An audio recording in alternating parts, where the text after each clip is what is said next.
that spans over 2 decades. She joined the Del Sol Quartet in April 2023, an ensemble that has commissioned or premiered thousands of works by composers since 1992. Hei Young was a violinist in the Chiara String Quartet for 18 years before celebrating that ensemble's last season in 2018. So, Merle's Yellow Woman Speaks with Nellie and Hei Young.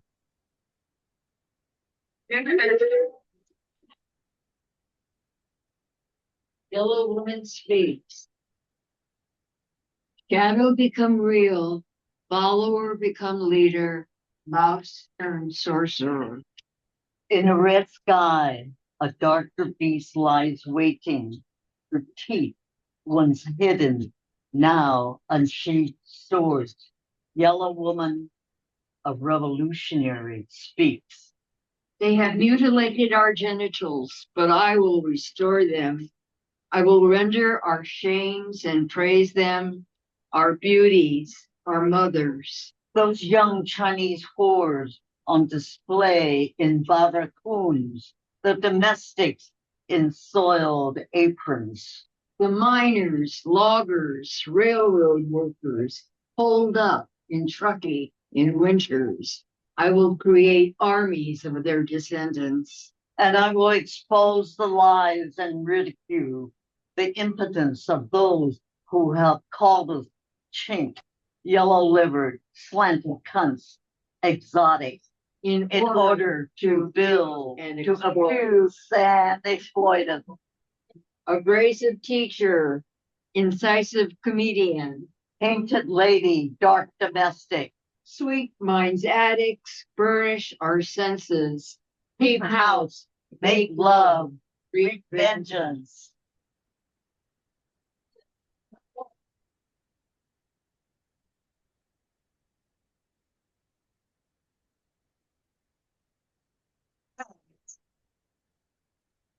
Thank you all so very much. Please stay for lunch. We have a lovely fusion lunch. We're asking for a $10 to $15 donation.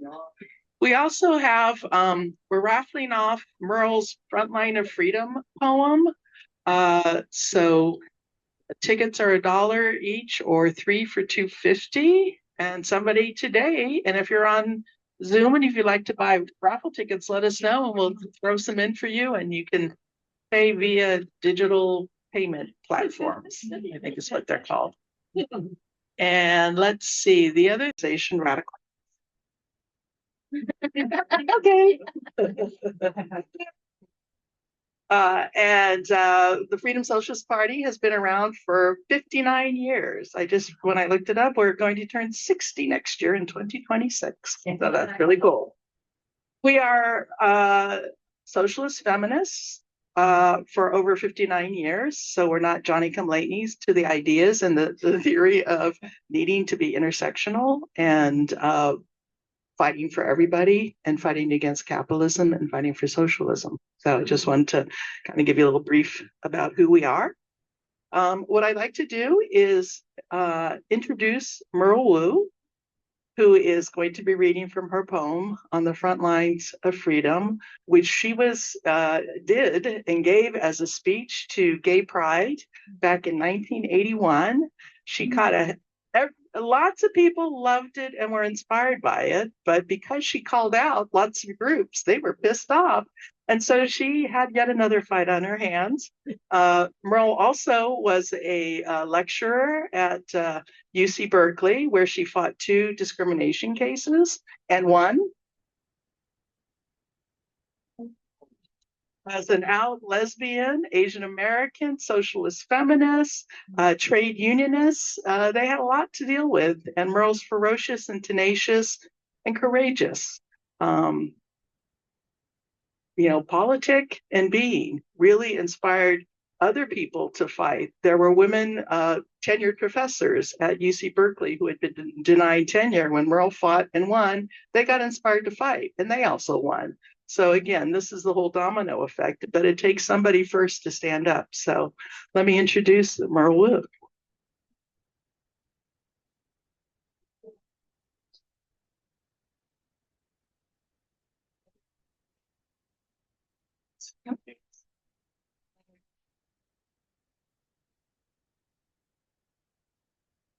Oh, okay.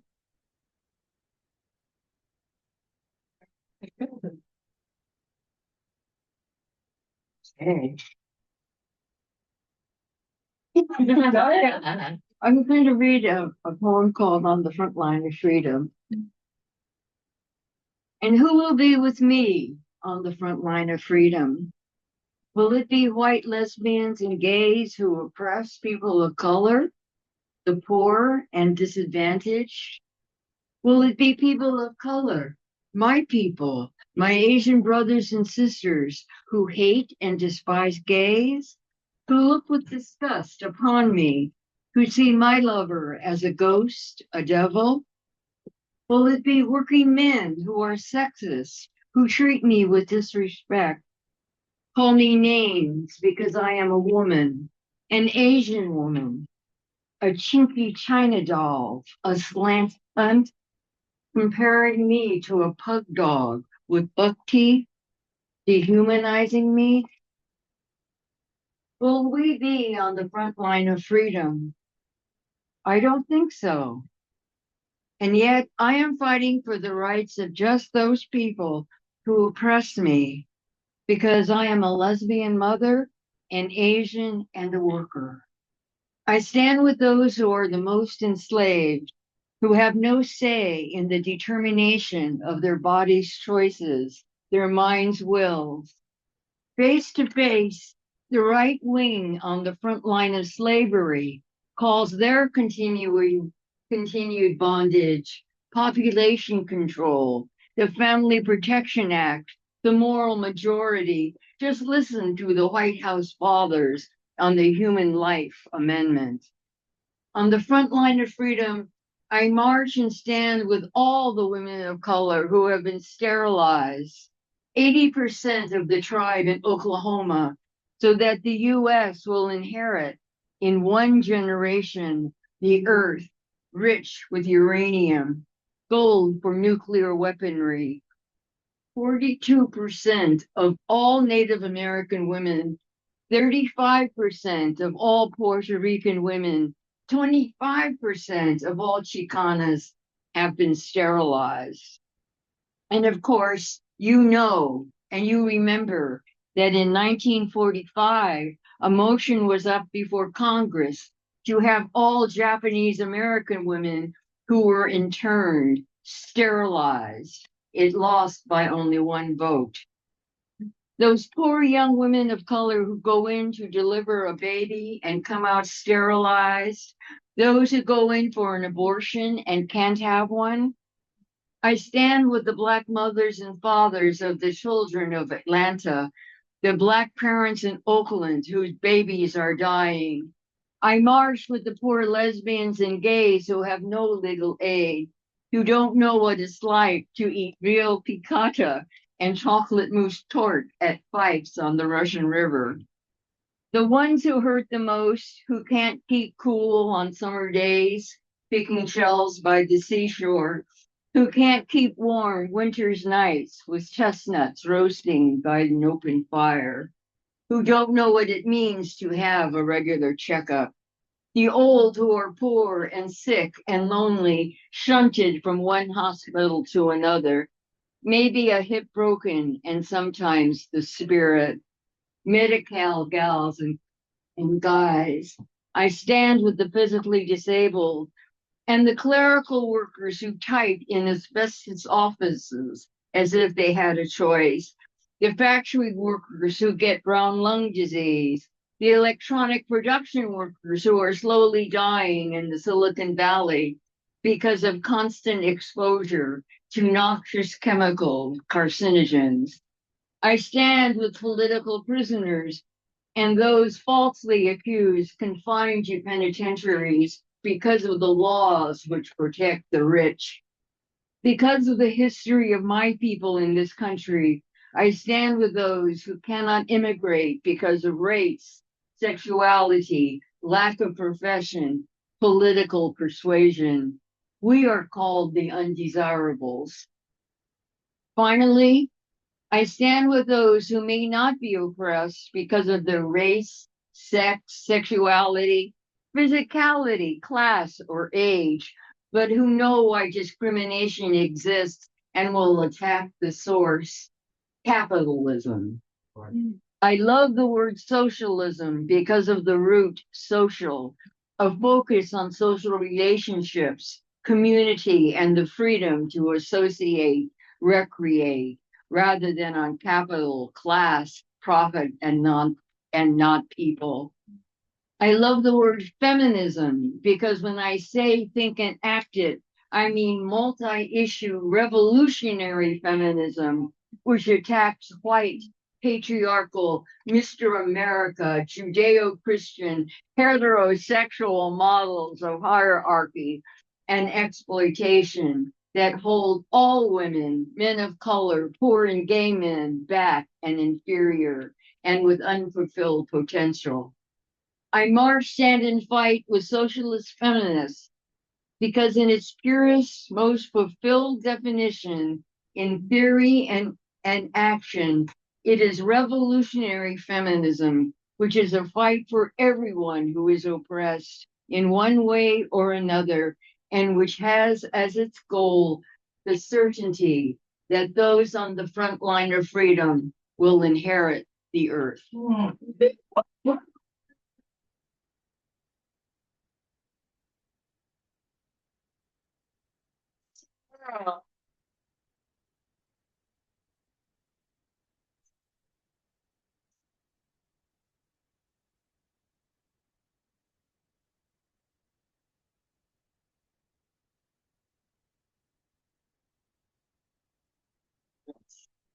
Sure, that's organizers. I don't like to understand things in short yet. So, all right, here we are. Making waves, Asian American women, artists, activists speak out. So I'm thrilled to have two really very amazing women who have been doing this for a long time and are teaching others how to be activists, how to be artists. You know, they are inspiring folks, many different generations. And I think that's really so important too, is it's not a personal individual thing. It's about how do we, you know, share the joy, share the love, share the activism, share the understanding and the experience. So without further ado, let me go ahead and introduce folks. So Andi Wong is a fifth generation Chinese American, and her creative partners include Marcus Shelby, The Last Voice on Poets, which is Jenny Lim, Floy Oi Wong, and Nellie Wong, the Del Sol Quartet. There we go, one quarter of the quartet. First Voice and the Internet Archive. She created the film Drawn from Life, the creative legacy of Floy Oi Wong for Cats, curated the companion exhibit for Wong Ro's Angel Island premiere at BAM, the Brooklyn Academy of Music. Andi was delighted and honored to design Nothing Like Freedom, a book of poetry by her dear friend Nellie Wong, published in celebration of her 90th birthday. So I also want to point out back there we have a copy of the mural that is painted on the wall of Laguna Honda Hospital and San Francisco Arts Educator, 6 of them, and Andi is one of those included. Oh, Nico Berry. Nico Berry is a muralist, and I really encourage everybody to stop by, you know, to take it in, embrace it. He's done a fabulous job of also including all the people. It was people had to be nominated to be one of the people, you know, on the mural, but he includes all the nominations. He includes a lot of the teachers that students have put forth. They came and basically put their own teachers' names on there. I mean, it's a really community-oriented mural, and it's totally gorgeous, and it really means a lot. So that's Andi. Well, it's not all Andi. It's dedicated to the amazing artist and educator Ruth. All right, all right. And so Nellie, who describes herself, and I quote, Nellie's an old yellow woman, still walking and talking freedom for the people. We already know she's 90. She's a retired office worker, cinema, jazz, and book lover, and rabble rouser who's got 5 poetry books under her belt and wants to be a martial artist when she grows up. Watch out. You might find yourself in a poem. So I would also like to add that Nellie is anthologized in literally hundreds of anthologies, has a building named after her at Oakland High School, her alma mater, and is a fearless leader who you want to have by your side. She, along with Merle, are pioneering Asian American feminists. And sorry, I'm so in awe. Okay, but let me do this. So with those introductions, let's get started here.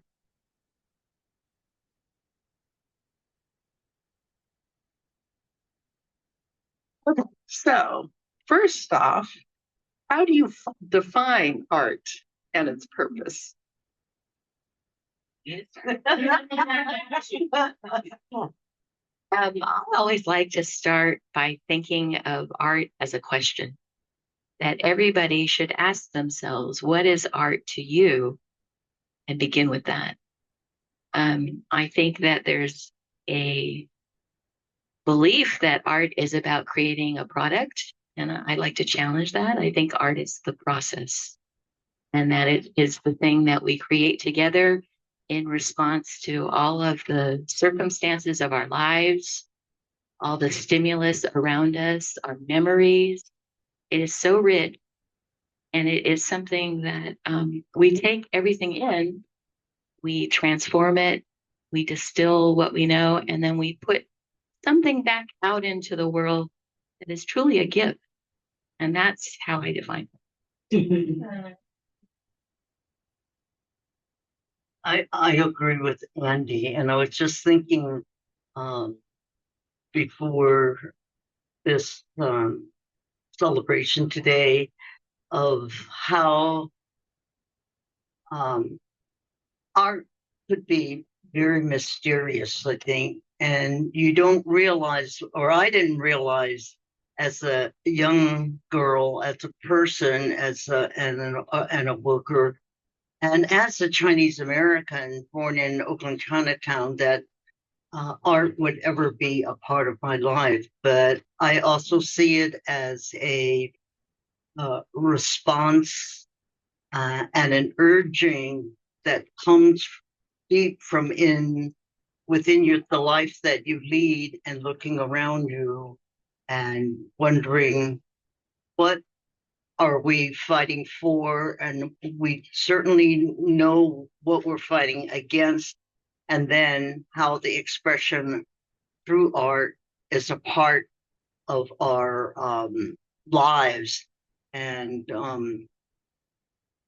Leon Trotsky, in a beautiful essay on art and revolution, he was a co-leader of the Russian Revolution many years ago, and how he relates, I think, art to that is really inseparable of fighting for a better life, and in an environment that really wants to wipe you out because you're brown or black or yellow, because you're gay or straight, or because, especially I think, because you're a worker, finding your way to better not only your life, but of your fellow human beings. So it's something that I never knew I could do.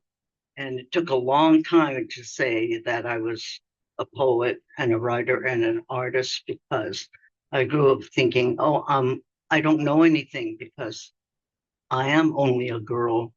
I'm Chinese American and poor. So those are the really things that help to define what art is, but is certainly related to our history in a world that tries to wipe us out as human beings and as workers.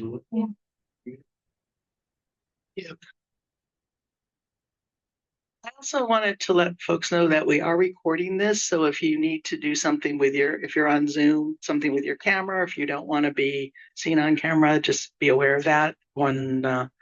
Raise your hand. If you don't want to be on camera, if you're in here, then we can make sure that you're not on camera in here. Okay, so there are a lot of things going on in the world today. I know that's an understatement.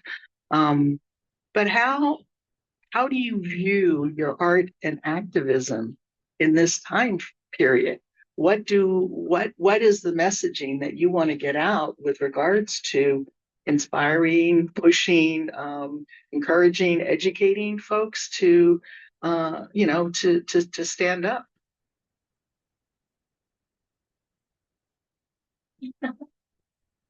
I like to think about talking to people that I meet, people that are of all different ages. And one thing that really has begun to concern me greatly is that young people are feeling completely overwhelmed by what's going on, and that they often feel hopeless. There's nothing to be done. And I think that that's one of the major things that we need to combat, because if you have younger children who grow up feeling like there's no possible change, then how can we make that change? That we have to start when kids are young. We have to encourage them that what they do makes a difference. And so I like to focus on the small things that add up to become great things. Because if you can start with something small that people can say, yes, I can do that, then you can start to build on that and build a movement.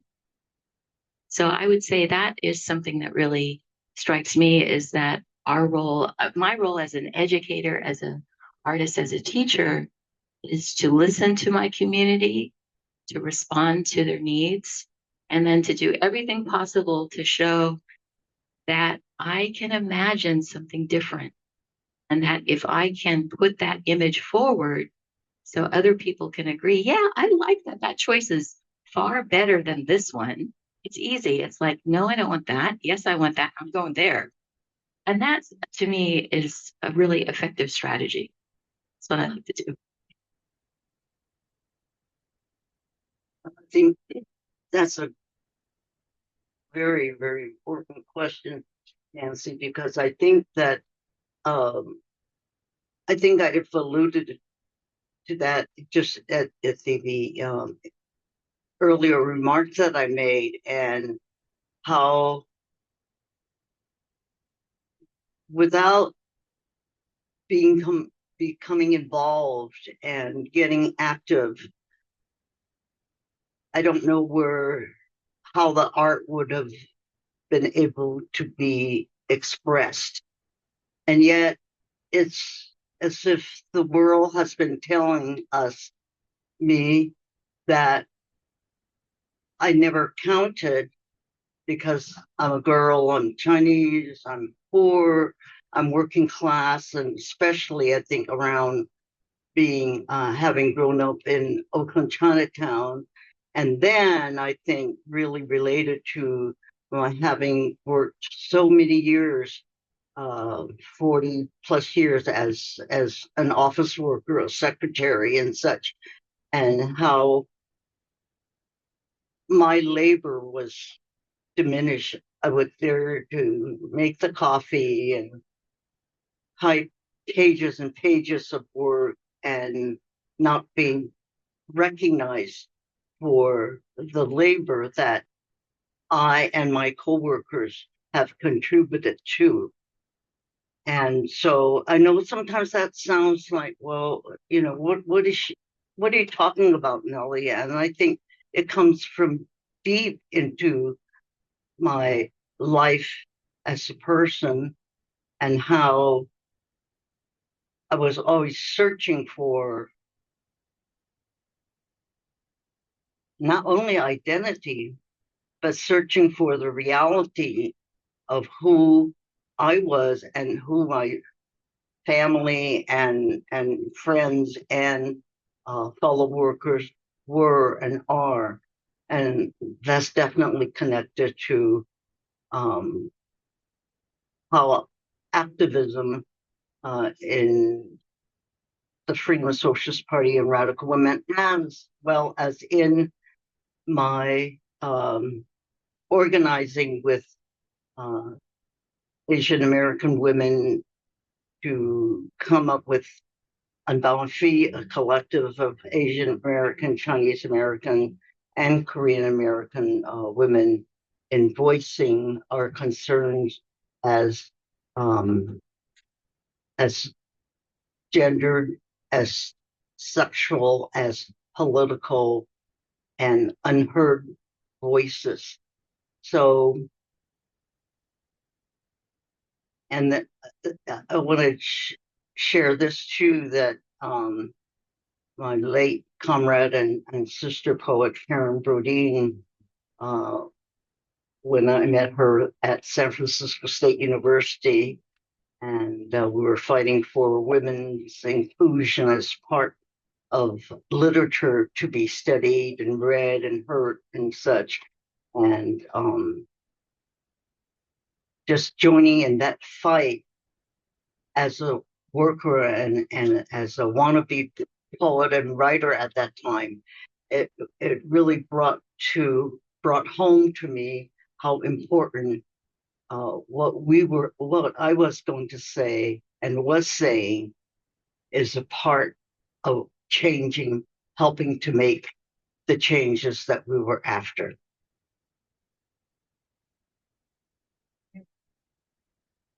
So how do you translate what you're seeing in the world and feeling and understanding into art? Or the other way, I mean, it's a circle. So, and how does the art that you see are doing translate into the activism?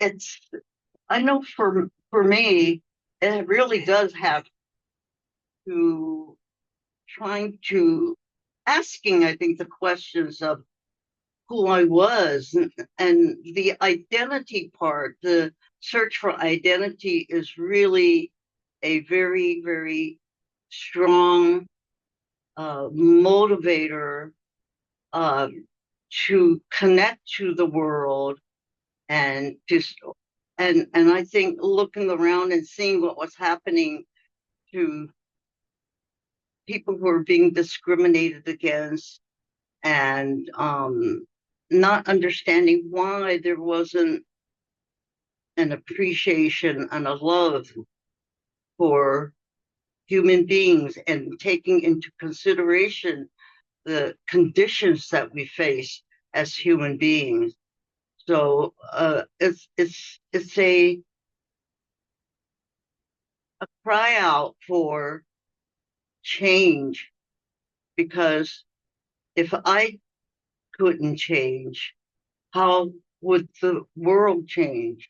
And asking questions about what is my role in this life, and especially around the fact that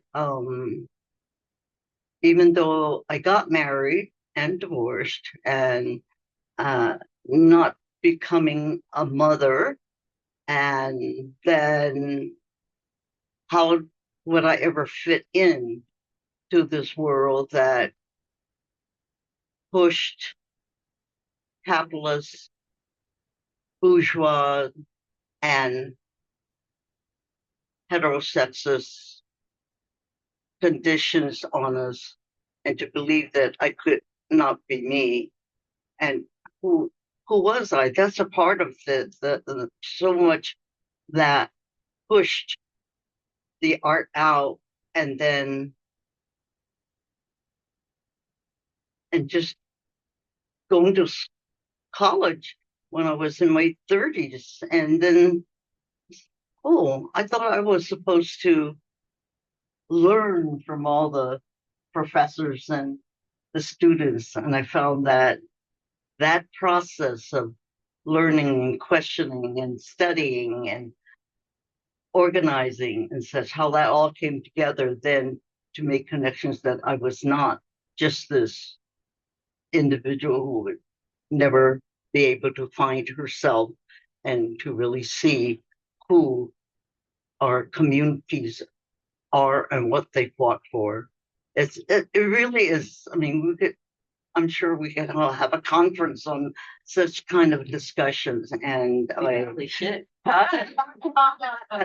but I think also having lived a long time, that I said, okay, I'll tell myself, you can't put it all into one thing. You just have to do it, and being a part of bettering our lives is so much. And I just love it when I see the kids performing and making art, and then I said, oh, I was making art then, but I didn't know what it was that I was doing. And so I think just through the process then helped to bring that open, even though I myself did not recognize it. I think thinking about what Nellie's saying, my childhood was very different because I'm, fifth generation. So the struggles of Nellie's generation are more like my parents' struggles. They never learned how to swim. They didn't learn how to ride a bike. No roller skating because they were working, but they made sure that I did, right, when it was my turn. So I feel like we built on the work that your generation did, and knowing that there were groups out there like Unbound Feet, it made it so easier to say, oh, we could do that. I could do that. So when I was a kid, I wanted to be a cartoonist. I wanted to be the first pitcher for the Giants. And I actually believed I could do these things, right? So I like to encourage, yeah, right. I like to encourage young people to know that they can have those dreams too. And that, I've seen enough things in my life to know that crazy things are impossible, like meeting Nellie Wong, like who would have dreamed that up, right? So I think that looking at the world, what you want to do is you want to have that sense of possibility that you can impact something that's going on. And that when I'm thinking about art, what's interesting to me is that now we have this new set of tools at our disposal that Nellie's generation didn't have. I know Nellie's love of the typewriter, and I adore it. I love old equipment that is being rediscovered for the qualities that it brings. That there is no erasing what you did if you use a typewriter. But we also have these tools like the internet. And so one of the things that I've enjoyed learning more about is how do we take it into our own hands to record the histories that are being erased? And how do we use the things that are at our disposal? Do we say, we're not going to let that happen? We are going to preserve that information and move it forward into the future? Or are we just going to let it go? So I think that that's something that is different about now. I used to teach a class for kids that I called archive opera, because I figured those are like the two most weird terms that if you could get kids to say, I love archive opera class, you really did something. But what we would do is we would look at the world and we would say, what information do we want to share for 50 years down the line?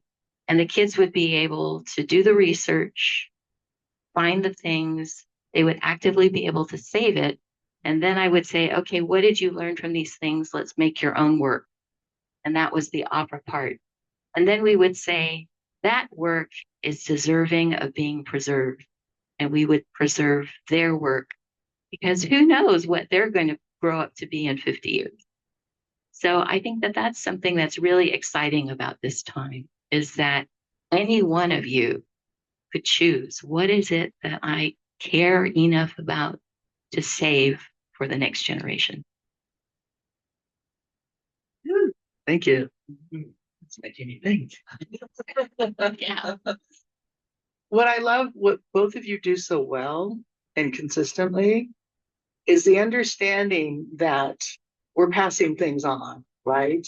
We're providing foundations, resources, education for others so that they can carry on the work, whatever that work may be, and giving people the confidence, right? By, encouraging, saying things like, where will you be? What do you think is important in 50 years? To be asked an opinion, that is, really, I think of my own experience, right?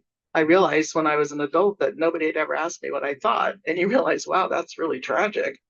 But it's also, and how debilitating that is, because and especially as Asian American women, which is kind of my next question, is, the stereotypes, the treatment of, even within our own movements. Merle's poem, talks about the divisions within the community. We are not all homogeneous. And, what things have you gone through that you've learned and want to share with others in terms of how do we, because we're seeing a lot of the same stuff. I mean, it's always been there, but now it's rearing its ugly head yet again. So, any insights, advice to share with folks? Just something that I went through as a part of this, not knowing what helps to bring out the art that you need to express as a part of what we do in our lives, and that art is not separate from your life. Your life is not separate from art. And I think it also relates very much so, as Andi was alluding to or saying, that when you even look at today, what the Trump administration is doing, whether it is to deny birthright citizenship to people born here on the soil of the United States of America, and the relation to why the banning of books, why the erasure of what I call, look, so many people don't even understand. Oh, they do understand what wokeness is all about, and critical race theory, etc., that's being wiped out. And so, is our lives are only to make money, use that money to exploit the workforce, and to wipe out the majority, actually, of people here in the United States? But then I also think the connection to, if the current administration is successful in keeping people out of this country or sending them back to the immigrants and the migrants, say, to a Salvadoran prison because they're allegedly members of gangs here in our communities in the United States. It just boggles the mind, as if this world was only for, and you have to ask, who's the indigenous? What happened to them? Right. And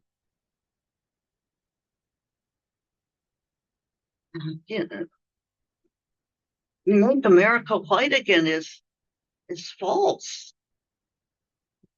Because if this administration,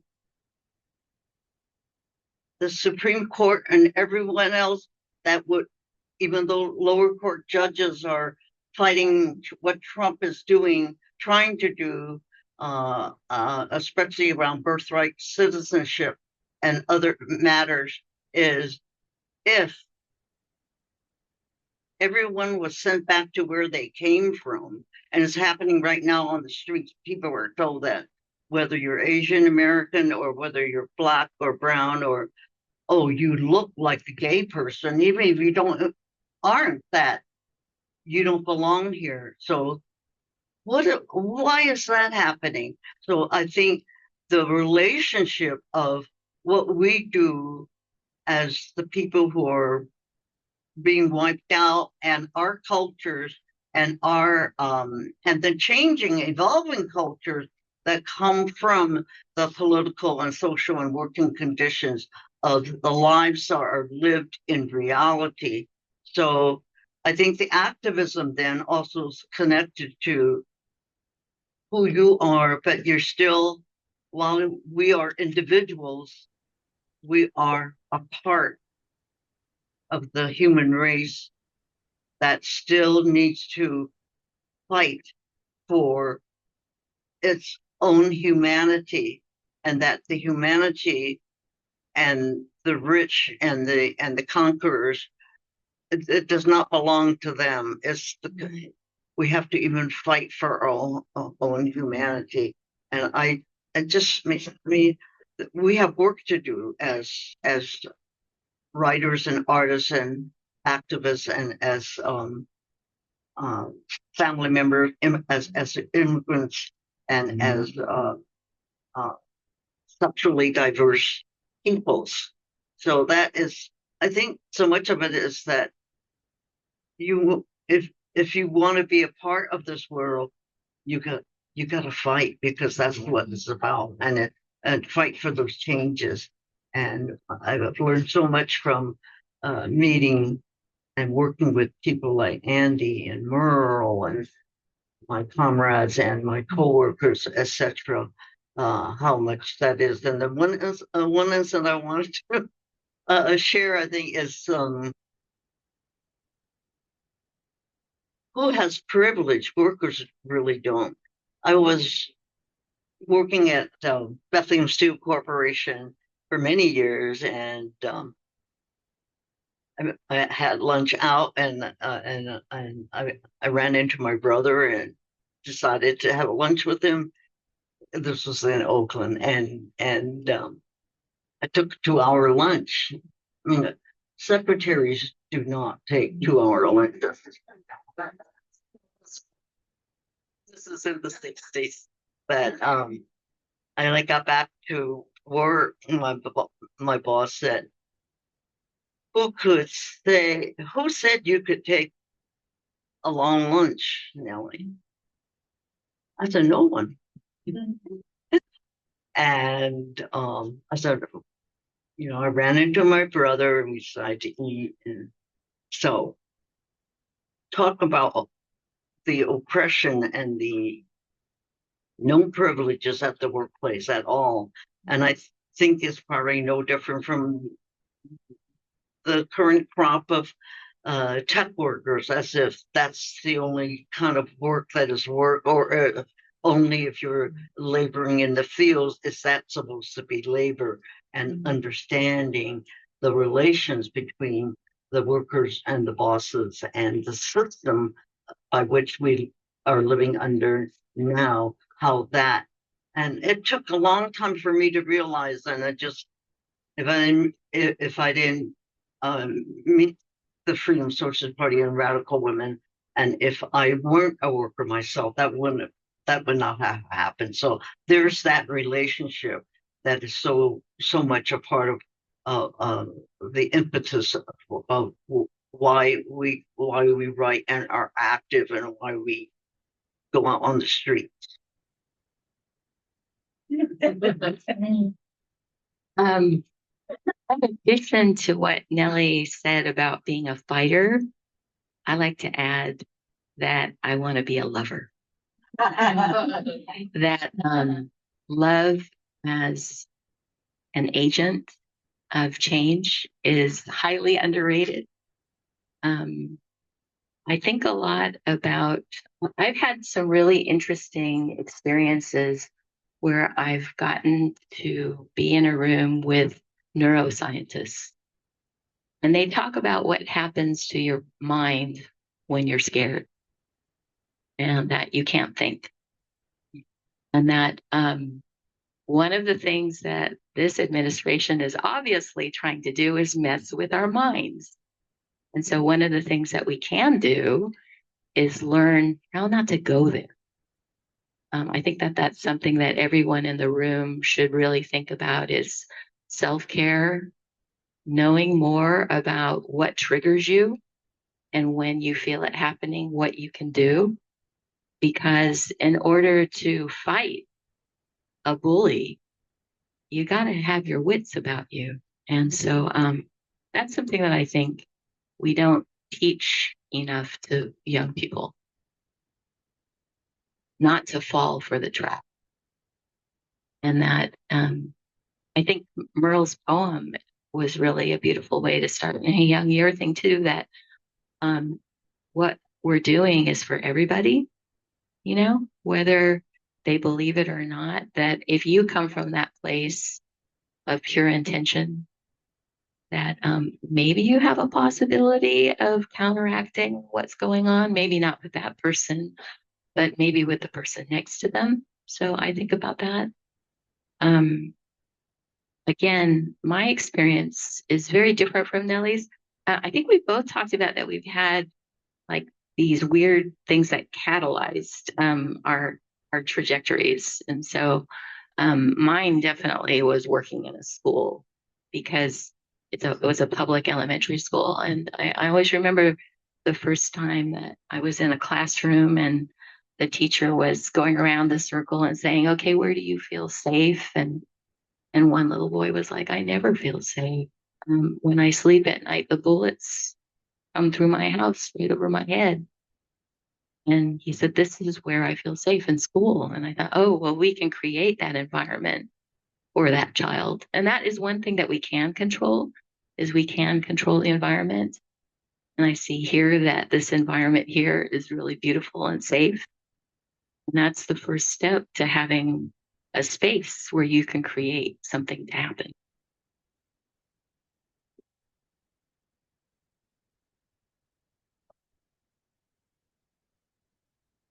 So what do you want to achieve today? Tomorrow will be different, I know.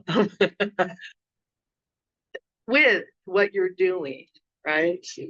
I mean, I think you've kind of touched on, but I'm trying to get a little more, maybe more specific, more concrete ideas of, because I think it inspires people to hear some specifics of what kind of projects are you working on? Why are you doing those projects now?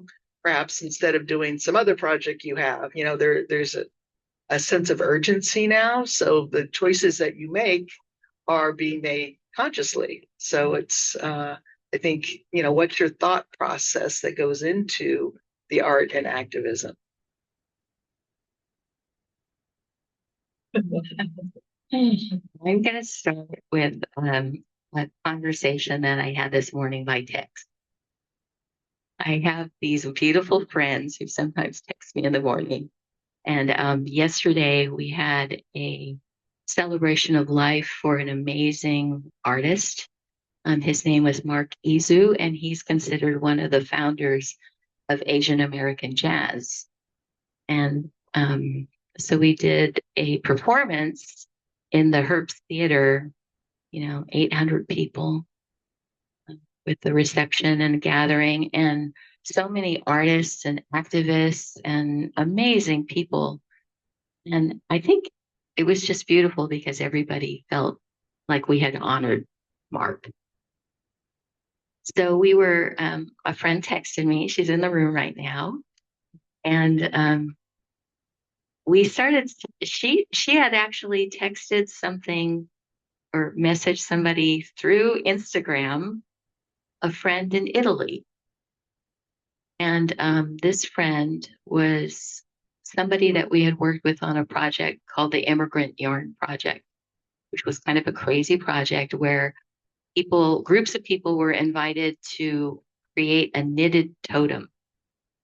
And so this young person in Italy, she's a preschool teacher, she knit her own rendition of the Colosseum and the Golden Gate Bridge together and sent it to me.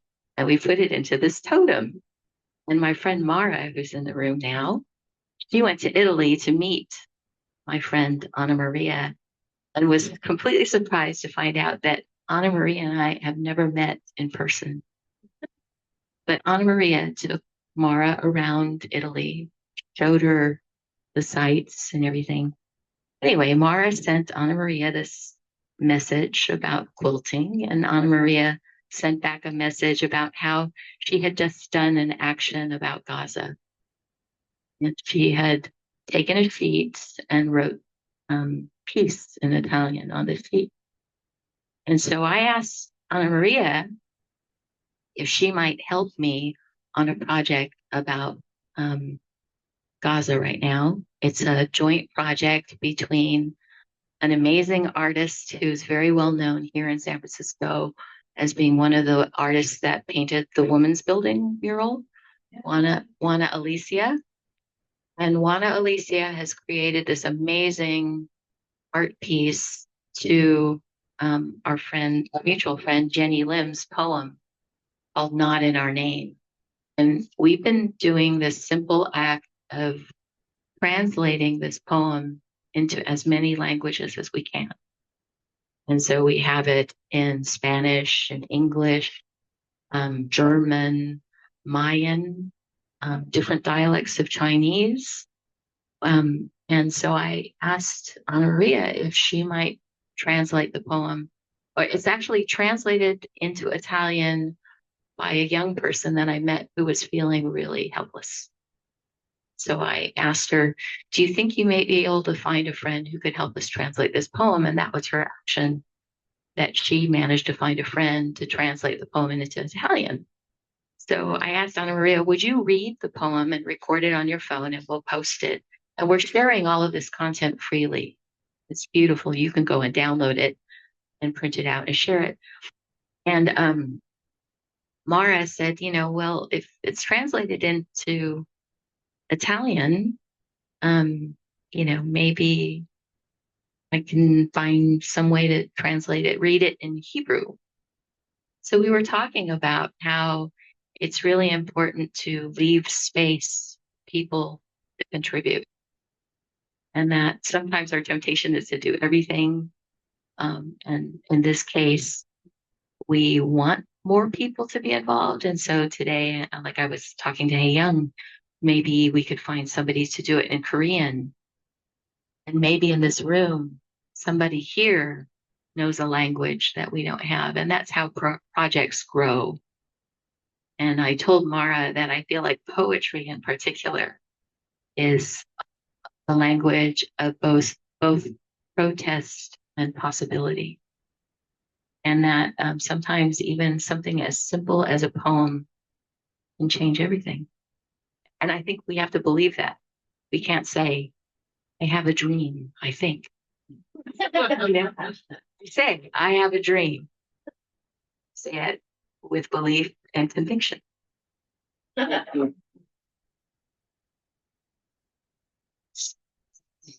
Definitely I think the struggle to live and to live long and to live well is a part of what I think is a project that is not only personal, but communal and collective. And so at this ripe old age of 90, I still am on the road and on the path of really trying to be revolutionary and forward moving in what we do to survive and to live well, and not just for the 1% or for the ones who are trying to conquer and stomp out the lives of people of color and women and LGBTQ people and immigrants, whether you're newly arrived or have actually been a part of the United States for centuries. And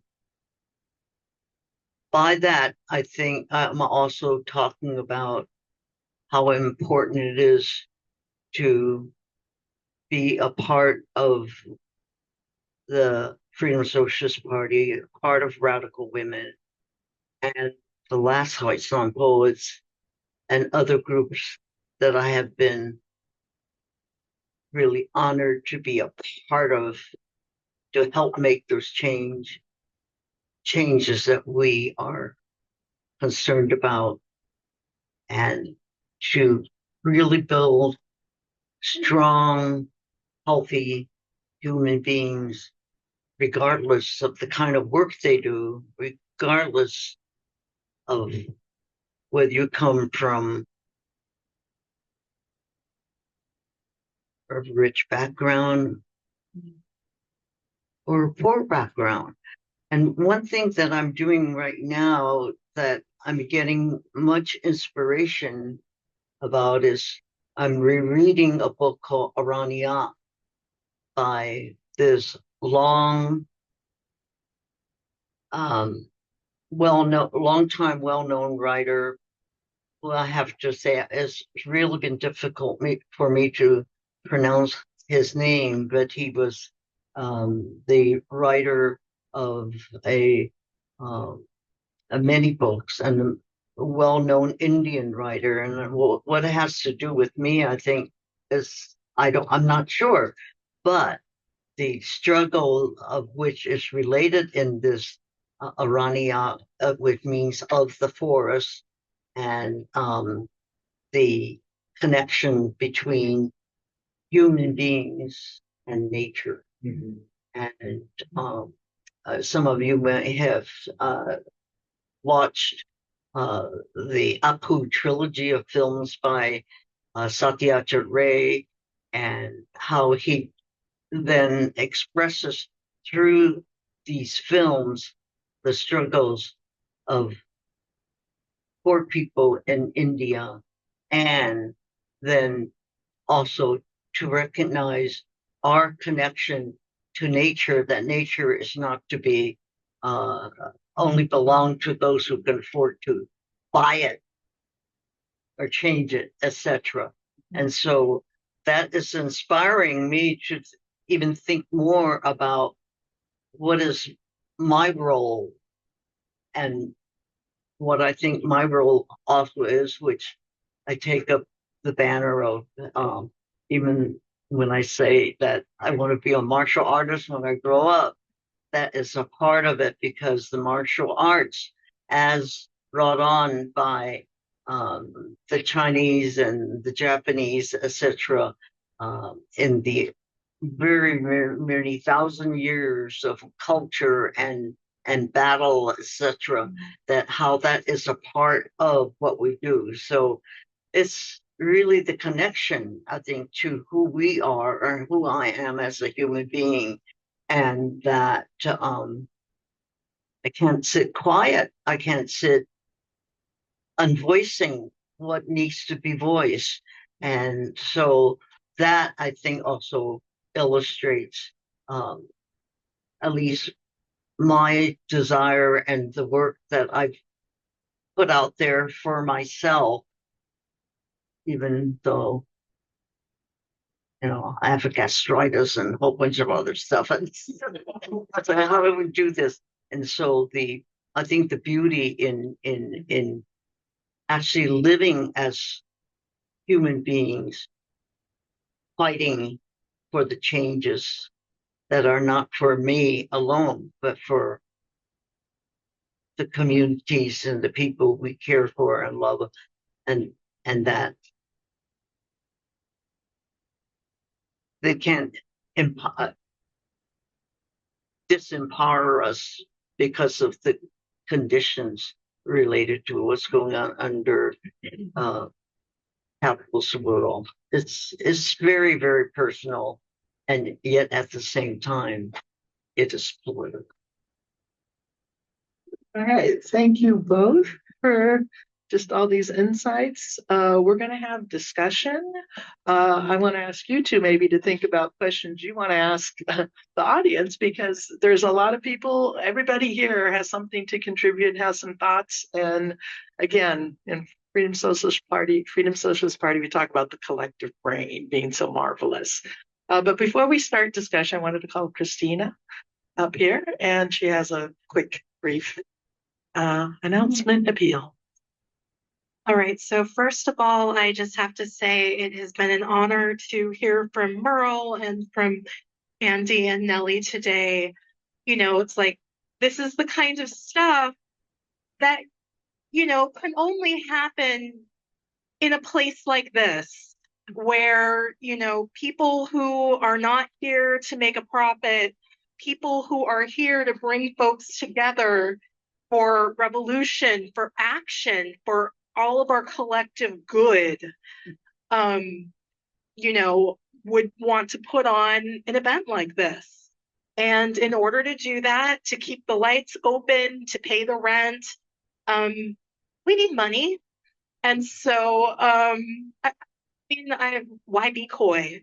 And so, you know, please, to the, you know, to your best of your ability, it would be helpful to donate to the Freedom Socialist Party so that we can continue to do all of these things and to continue to have events like this that, you know, bring such, you know, really unique and important conversations.